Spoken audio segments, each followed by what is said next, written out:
Today's daf is daf mem hey, and we're going to start on daf mem dalid amid beis with the Mishnah. So you'll see the Mishnah about 6 lines up from the bottom of mem dalid amid beis. Haparim v'ha'elim v'ha'kvasim einam ma'akvim ze et ze.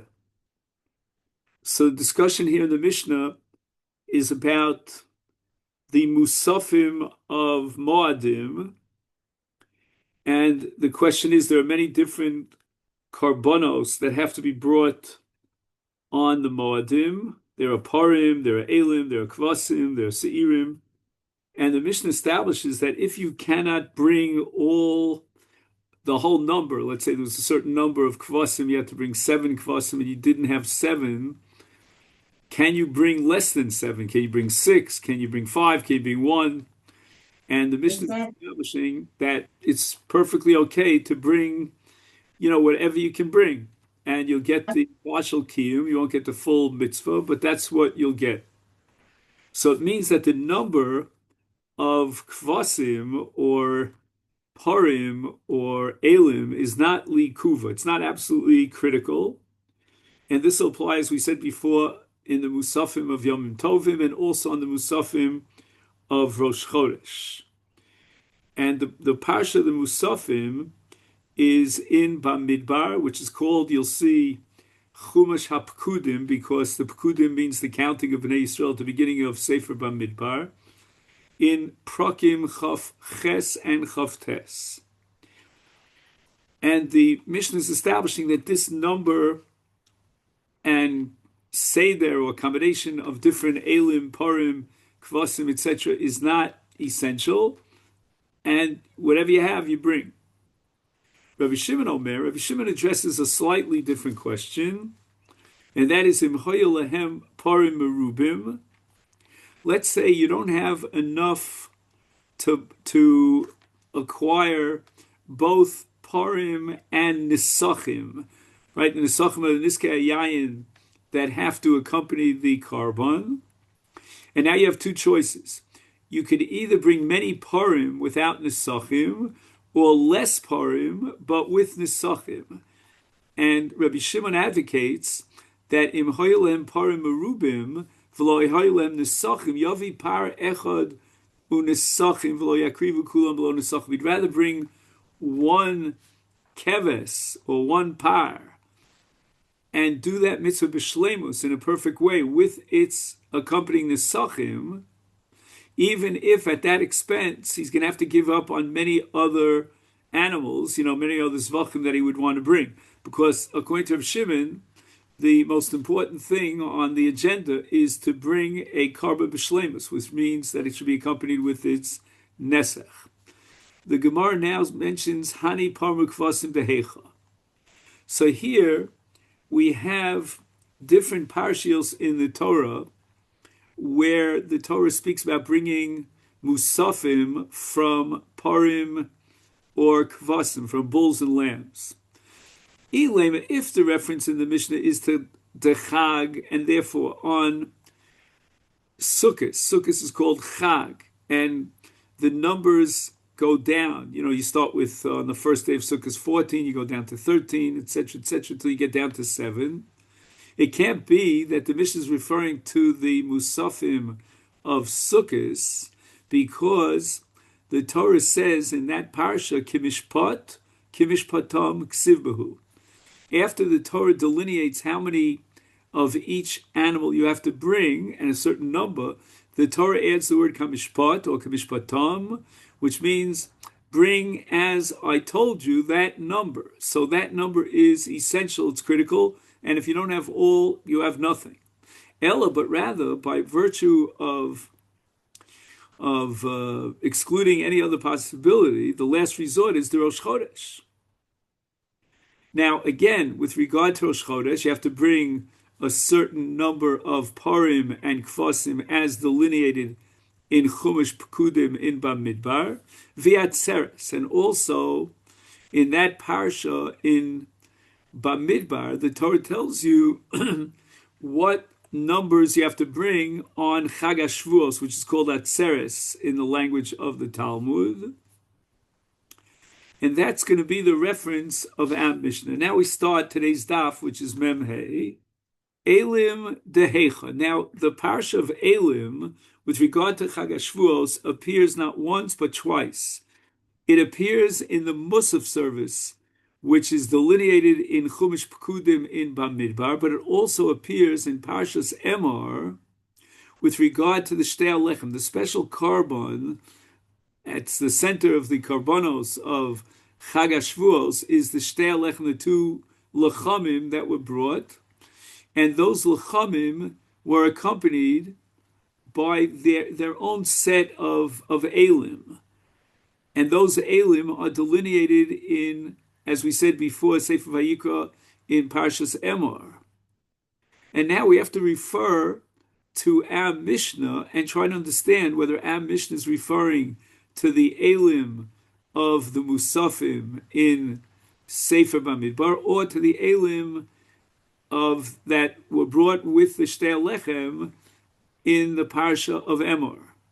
Idahanu, if you're talking about the Musafim of of Musaf, of both Rosh Chodesh, and now we're talking about the Atzeres, that's impossible. Why?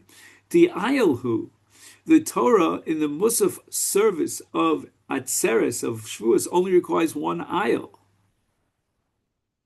So if you're talking about Chumash Pekudim, you can't tell me that the numbers of Elim that you bring is non-essential and you can get away with one. There is only one. Idi Atzeres, the Torah's Kohanim. Now we'll jump backwards to Sefer Vayikra, to Parshas Emor, the Parsha of Shtei Lechem on Chag HaShavuos. So the Gemara says that can't be either, because although there are elim in the plural, two elim that have to be brought together with the Shtei Lechem on Chag HaShavuos in Parshas Emor, but nevertheless, Havaya Ksiv Behu. The Torah used the word Havaya, and whenever it says Havaya, we derive the conclusion that it's absolutely essential. So you can't tell me that if you don't bring both rams, both elim of Parshas Emor for the Shtei Lechem, then one is sufficient. It can't be that one is sufficient because Havaya Ksiv Behu. Gemara answers that Liolam Atzeres the Torah's Kohanim. You're right. We're going to have to refer to the elim in the plural in Torah's Kohanim. It can't be the Musaf of Pekudim because there's only one ayel, as we said before. V'hachi kamer. Here's what the Mishnah is saying. Lo elim de Torah's Kohanim akvi leile el de Chumash Pekudim v'lo el de Chumash Pekudim akiv lehu elim de Torah's Kohanim. In other words, the elim that you have to bring, you'll bring either for the Musaf, which is in Parshas, which is in Sefer Pekudim, in Sefer Bamidbar, and there you'll have to bring the ayel, and that's it. And then, with regard to that ayel for Parshas Pekudim, for the Musaf service of Chag Atzeres, stands on its own, and even though you have to bring elim that are mentioned in the Torah and prescribed in the Torah in Parshas Emor for the Shtei Lechem, even if you don't have enough for those elim, it doesn't matter. You'll bring the ayel of Parshas Pekudim, the Musaf, and if you don't have the ayel of Musaf, if you brought the two elim of Shtei Lechem of Parshas Emor, that's fine, because these are two separate machayvim, two separate chiyuvim. One is a chiyuv musaf that stands independent of the elim that have to accompany the Shtei Lechem, and therefore we now have given due respect, so to speak, to the word Havaya, right? And the word Havaya is going to tell me that you need both elim as essential in the parsha of Emor, but at the same time, we understand that Mishnah is saying that it's non-essential, meaning it's not essential as far as the korban musaf of Chag HaShavuos, meaning the one el that has to be brought for musaf. Liolam diatzeres the Torah's kodev v'hochikam lo elim, this and so forth and so on. Ella, so the Gemara says the following: there's something about the symmetry of our Mishnah that's off balance. Why?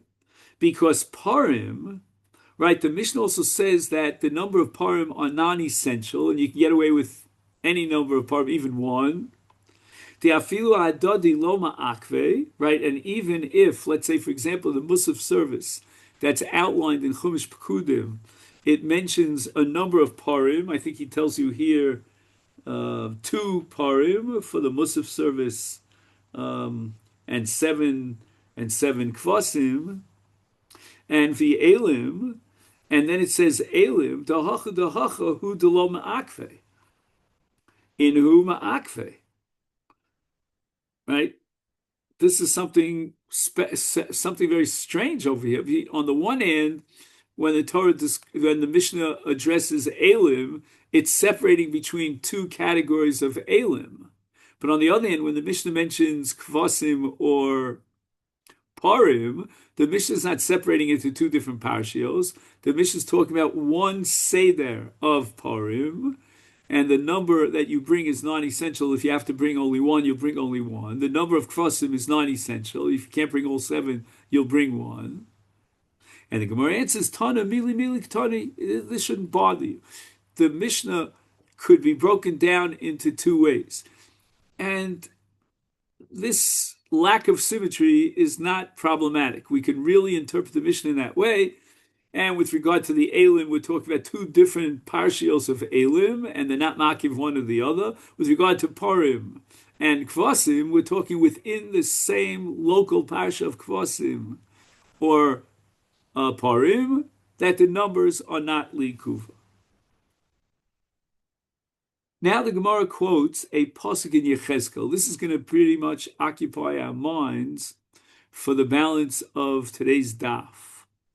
There's a very strange parsha, very strange chapter in Yechezkel, which is, I think, to my knowledge, the only nevuah, the only novi in all of Tanakh that contradicts the Torah,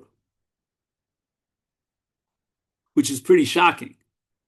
And the Gemara is trying to figure out, is there any way that we can figure out Pshat in Yechezkel and reconcile it with the Torah? For example, Ubayom HaChodesh, this is a pasuk in Yechezkel, Par ben Bakar Tamim v'Sheshes Kvasim v'Elim Tmimim Yu. And Par Matalmud Lomar, what is the pasuk teaching me when it says Par? Lefisha never but Torah Parim. With regard to Rosh Chodesh, the Torah requires that we bring in the Karban Musaf Parim, a plural, a certain number of Parim.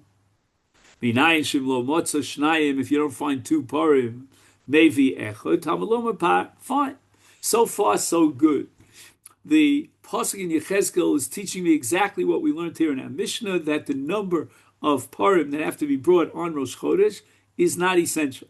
And if you only have 1 par, you'll bring 1 par. But then the pasuk says sheishes kvasim, ma talmud lomar.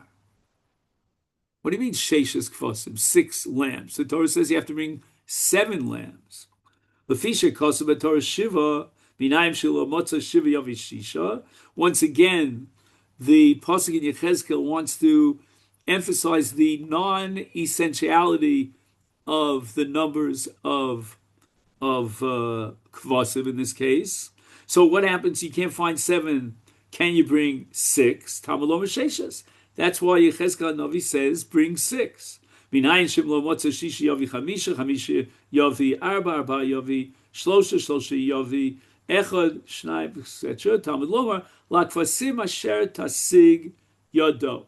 Meaning, as many kvasim as you can get a hold of, even if it's only 1, that's what you will bring.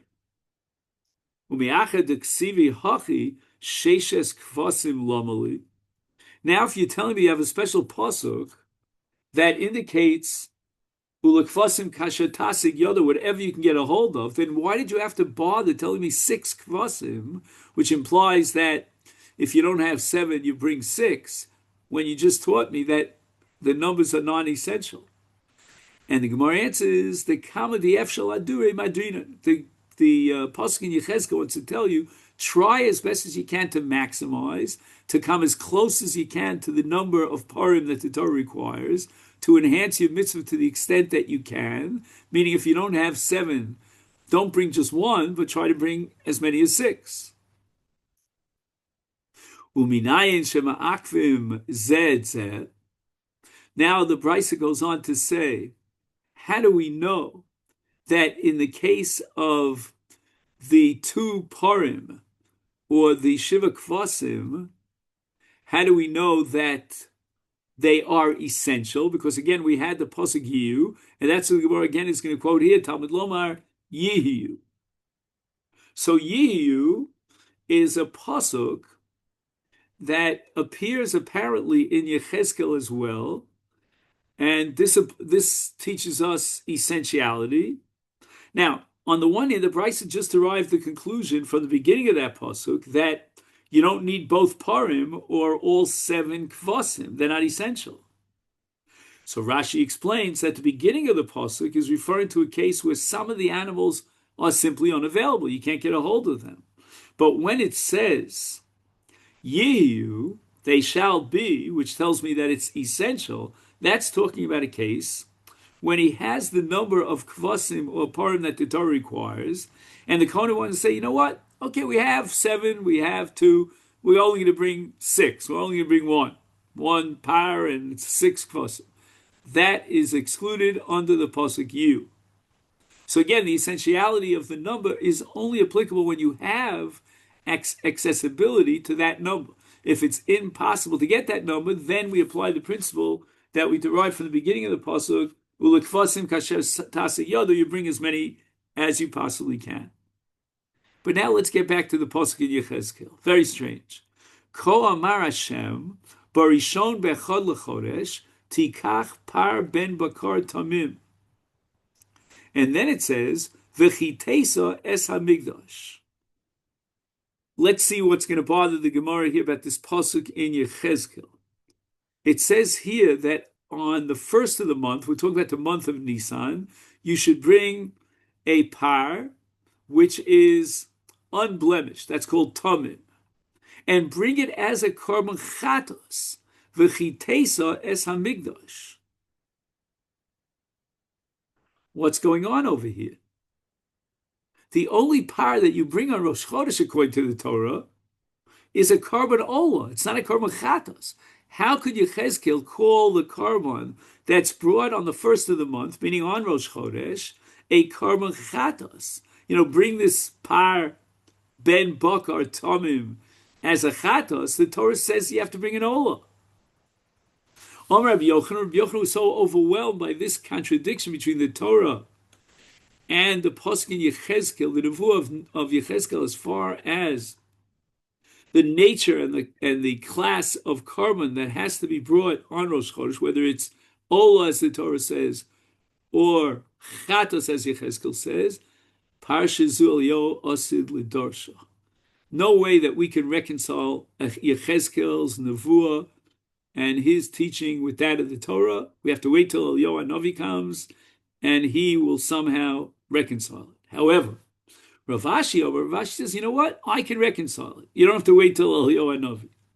Miluim hikrivu bimei Ezra. Now, when Ezra came up on Aliyah to Eretz Yisrael with his people, and he built the second Beis HaMikdash, then just like Shlomo HaMelech in the first Beis HaMikdash had Yemei HaMiluim, there was a whole dedication ceremony, so too Ezra, as predicted in the prophecy of Yechezkel, would have Yemei HaMiluim. He would have days of inaugurating the Beis HaMikdash, and it's going to be at that point, as part of the Miluim for the second Beis HaMikdash on Rosh Chodesh Nisan, they're going to bring a korban chatos.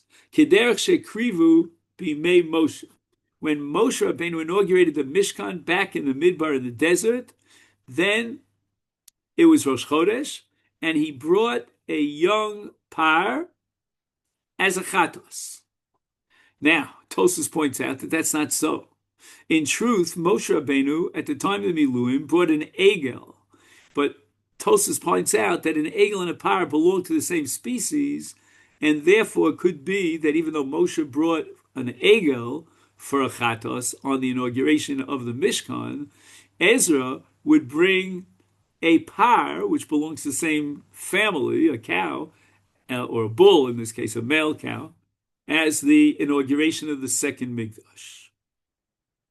Now, Tanya Namiyochi, we could bring a proof to Rav Ashi's reconciliation of Yechezkel with the Torah from a brisa. Rabbi Yehuda Omer Pashazu Elio Navi Asid Li Dorsha. Amala Rabbi Yossi. No, I could reconcile the stira. Miluim hekrivu b'mei Ezra kedech shekrivu b'mei Moshe. Amalo tanuach datcha shehi nachta dati. May your mind be at ease because you have placed my mind at ease. This is what Rav Yehuda said to Rabbi Yossi. Now, we don't have time for this now, but I just want to point out that there are Mefarshim that claim that this nevuah of Yechezkel refers not just to Bayis Sheni, but also to Bayis Shlishi. And Yechezkel predicted in his prophecy the third Bayis, Sheibana b'mheir v'yameinu. And that Bayis will be built with a miluim, with inaugural Chanukah Sabayis. And once again, they'll bring, as part of that inaugural service at the time of Bayis Shlishi, a parlachatos. And I once heard from my Rebbe in the name of his grandfather, Reb Chaim, that Bayis Sheni and Bayis Shlishi are really the same Bayis. Halachically, I don't mean physically. That's a whole discussion unto itself. Anyway, here Yechezkel goes on and says something that's just impossible. He says, Kol nevelu treifa min ha'ofim min behema lo yochlu ha'kohanim, as if to say that Kohanim are not allowed to eat nevela utreifa, an animal that died without shechita, but a Yisrael is allowed to. So Gemara immediately says, Kohanim adu lo yochlu Yisrael achli. Rabbi Yochanan Pasha Zu Elio Asid Lidarsha. I can't figure it out. How could he say that nevela utreifa is only prohibited to Kohanim? Yeah, this, I don't know. Dan is all right. Anyway, Ravina Omar, Kohanim Itzruchle. There was a Havamina that crossed the mind of the community of Israel that Kohanim are allowed to eat Nevel and Treifa. Yechezkel wanted to tell you that even the Kohanim are not allowed to eat Nevel and Treifa. Salke, I would have thought, Hoil, the Ishrei Malika Gabehu, that with regard to a Chatas Ha'of, there's no Shchita, but rather Malika. And Malika is basically Nevela because the animal died without Shchita.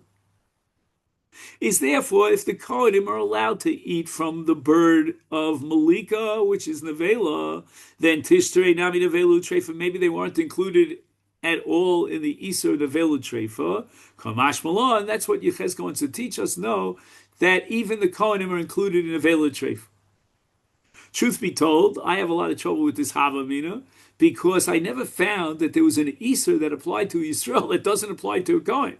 It goes the other way around. There are Yisurim that apply to a Kohen that don't apply to Yisrael because the Kedushas Kahuna is that much greater than that of the Kedushas Yisrael.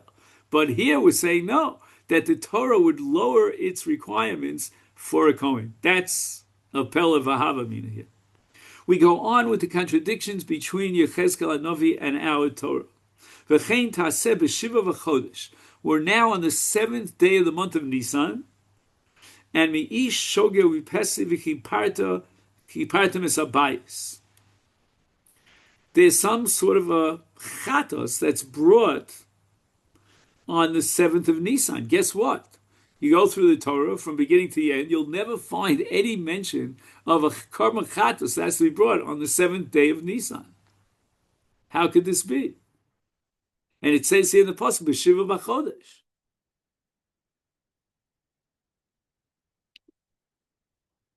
Rabbi Yochanan, let's reinterpret the word Shiva.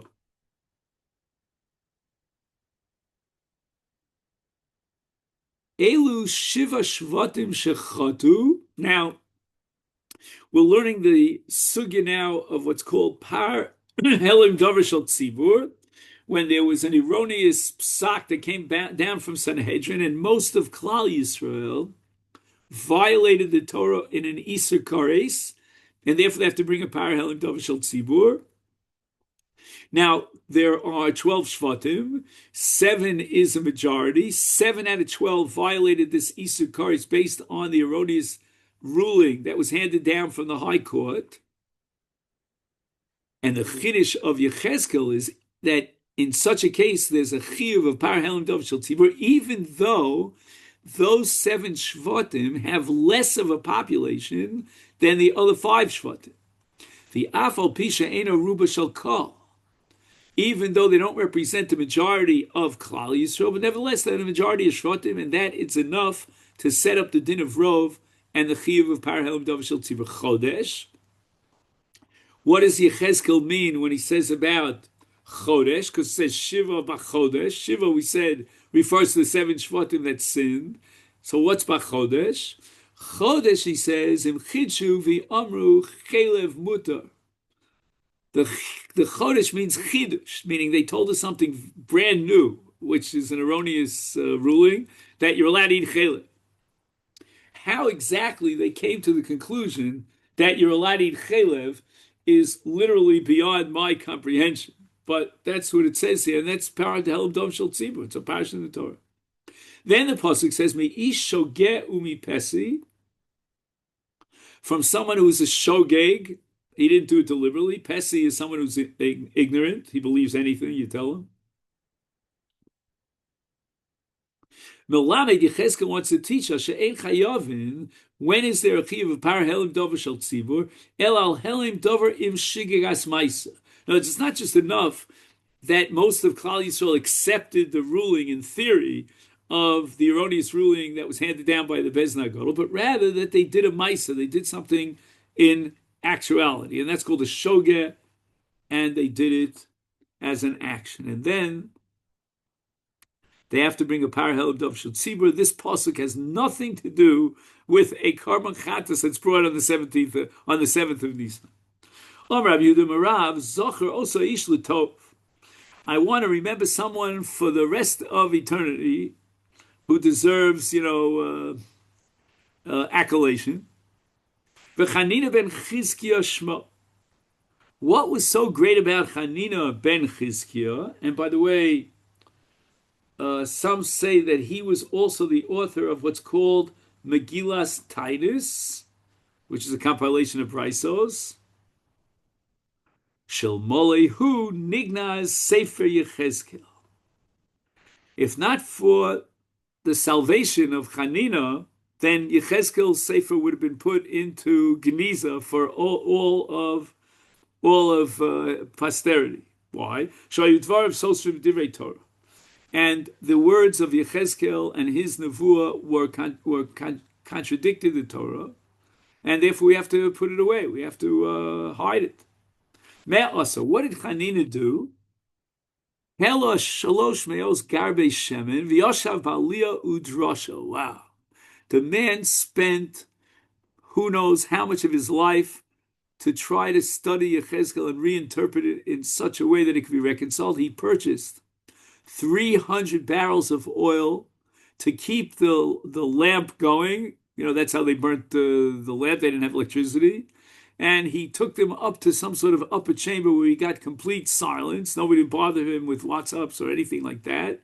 And he delved into all the difficult shver psukim in Sefer Yechezkel, and he was able to reconcile all of them and save the book of Yechezkel from being concealed forever. Rabbi Shimon says, etc. Right, if you have a choice, let's just go over Rabbi Shimon's logic between bringing many musafim without the nesachim, or bringing one musaf or two musafim, one bull or two bulls with nesachim. Bring the one bull with nesachim so that you accomplish the shleimus mitzvah. Tana Rabbana, we learned to the Brisa, the efol apar, the efol ha'ayil yasev mincha. Ulekfosim shet akasher tasig yado, v'shemen hin la'efa. So we have here a pasuk that indicates that there was an ephah for the par, an ephah for the ayil, and a mincha. But with regard to kvasim, it says kasher tasig yado. According to your means, whatever you're capable of bringing. And then the pasuk says in Yechezkel Hanavi, "V'shemen hin la'efa," a hin, which is a volume of oil per ephah. Okay, then, so now we're talking about a pasuk in Yechezkel. Omer Rabbi Shimon, I don't get it. V'chi midas parim v'elim achasi? How could possibly Yechezkel Hanavi say ephah par, ephah li'ayel? We know that that's not true. We know that the measure of a mincha is different between parim and elim. For example, in the case of parim, the mincha has to be shlosha esronim of soles, but in the case of an ayel, the mincha is only 2 esronim. So how does the pasuk say the ephah par, the ephah ayel, as if to say the measures of the mincha for both a par and an ayel are identical? That's not so. Ella, what does it mean, ephah? Ephah means appropriate, that which is appropriate to measure.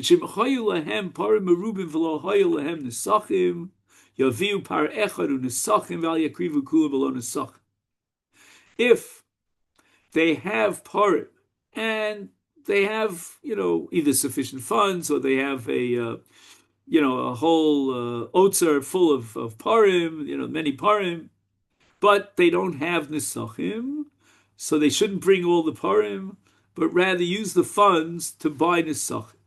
V'im hayu lahem